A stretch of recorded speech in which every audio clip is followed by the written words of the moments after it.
अवधूत चिंतन श्री गुरुदेव दत्त श्री स्वामी समर्थ। माझ्या चॅनलवरती तुमचं मनापासून स्वागत आहे। उद्या आहे 24 फेब्रुवारी, वार आहे शनिवार आणि या दिवशी आलेली आहे माघ पौर्णिमा। धार्मिकदृष्ट्या माघ महिना हा खूप विशेष आणि महत्त्वाचा मानला जातो। या महिन्यातील प्रत्येक तिथीसुद्धा अतिशय महत्त्वाची आहे आणि यामध्येच माघ पौर्णिमा जी आहे ती हिंदू धर्मामध्ये सर्वात महत्त्वाच्या उत्सवापैकी एक मानली जाते। या दिवशी पवित्र नदीत स्नान आणि दान करण्याची परंपरा आहे। माघ महिन्यातील हे पवित्र स्नान पौष महिन्याच्या पौर्णिमेपासून सुरू होऊन माघ पौर्णिमेला समाप्त होते। माघ पौर्णिमा जी आहे तर ही भगवान श्री हरी विष्णू आणि माता लक्ष्मीला समर्पित आहे। म्हणून या दिवशी आपल्याला दोघांची विधियुक्त पूजा करायची आहे आणि त्यांचा आशीर्वाद हा आपल्याला प्राप्त करून घ्यायचा आहे। या दिवशी गंगा स्नान करणे अत्यंत शुभ मानले जाते। या दिवशी जर आपण गंगा स्नान केलं तर व्यक्तीच्या सगळ्या समस्या मनोकामना पूर्ण होतात, मोक्षसुद्धा प्राप्त होत असते। सर्वांनी पवित्र नदीवरती स्नान करणं शक्य नाही, म्हणून आज व्हिडिओमध्ये मी तुम्हाला अतिशय महत्त्वाचा एक उपाय सांगणार आहे। आपल्याला आंघोळीच्या पाण्यामध्ये अशी एक वस्तूही टाकायची आहे। ही वस्तू टाकल्याने आपल्याला पवित्र गंगेवरती स्नान केल्या इतकं पुण्य प्राप्त होत असते। त्याचबरोबर आपल्याकडनं काही वाईट कर्म, काही वाईट पाप जर घडलेली असेल तर ती सुद्धा आपली नष्ट होईल। सोबतच नकारात्मकता, पितृदोष, शत्रुबाधा, कर्णीबाधा यासारख्या दोषसुद्धा नष्ट होतील। त्यामुळे व्हिडिओ शेवटपर्यंत पहा। चॅनलवरती नवीन असाल तर चॅनलला नक्की सबस्क्राईब करा। तर पहा, आपल्या हिंदू धर्मामध्ये पौर्णिमा आणि अमावस्या या ज्या दोन तिथी आहेत त्या अतिशय महत्त्वाच्या मानल्या जातात। या तिथींना दान आणि स्नान या गोष्टींना सुद्धा अतिशय महत्त्व आहे। तर पहा, आपल्याला हे स्नान आहे, हे स्नान आपल्याला का करायचं आहे? जर भरपूर दिवसापासून मनामध्ये एखादी इच्छा आहे ती पूर्णच होत नाही, त्या इच्छेसाठी आपल्याला स्नान करायचे आहे। कधी कधी बघा, आपण भरपूर कष्ट करतो, मेहनत करतो, आपल्या कष्टाला, मेहनतीला नशिबाची साथ मिळत नाही, म्हणून आपल्याला काही उपाय करायचे असतात।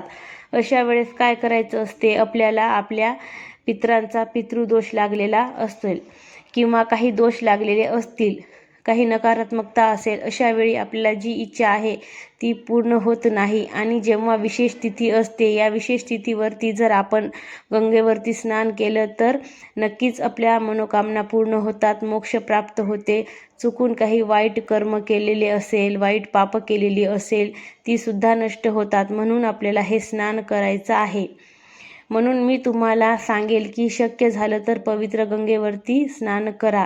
शक्य झालं नाही तर तुम्ही घरच्या घरी मी सांगितल्याप्रमाणे स्नान करा। नक्कीच तुम्हाला पवित्र गंगेवरती स्नान केल्या एवढं पुण्य प्राप्त होईल। तुम्हाला काय करायचं आहे, उद्या तुम्हाला लवकर उठायचं आहे। सकाळी उठल्यानंतर तुम्हाला आंघोळीच्या बादलीमध्ये तुम्हाला सर्वात प्रथम तुम्हाला गंगाजल टाकायचं आहे।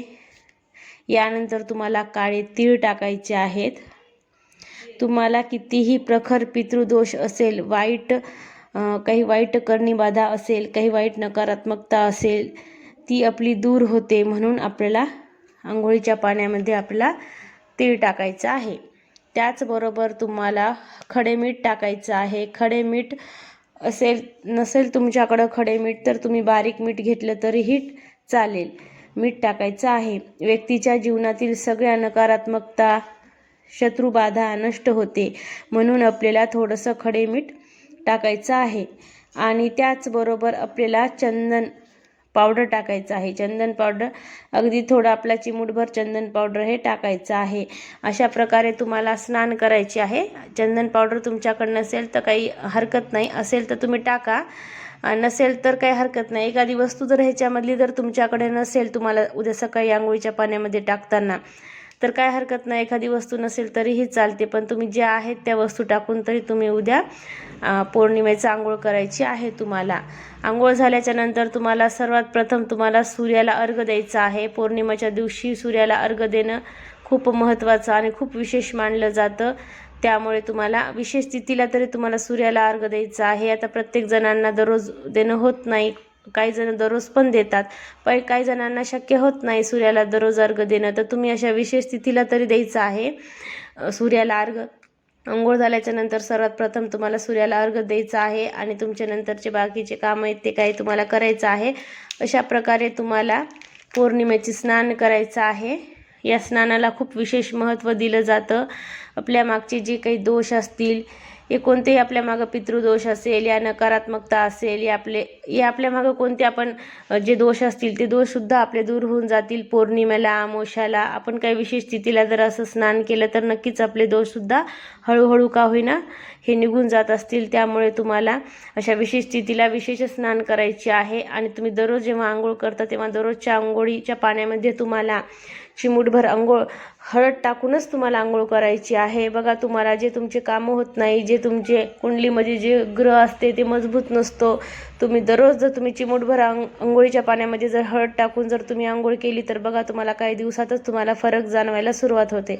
असं करू नका की 4 दिवस पाण्यामध्ये हळद टाकली मग नंतर नाही टाकलं, असं करू नका। दररोज टाकून करत जा आंघोळ। श्री स्वामी समर्थ।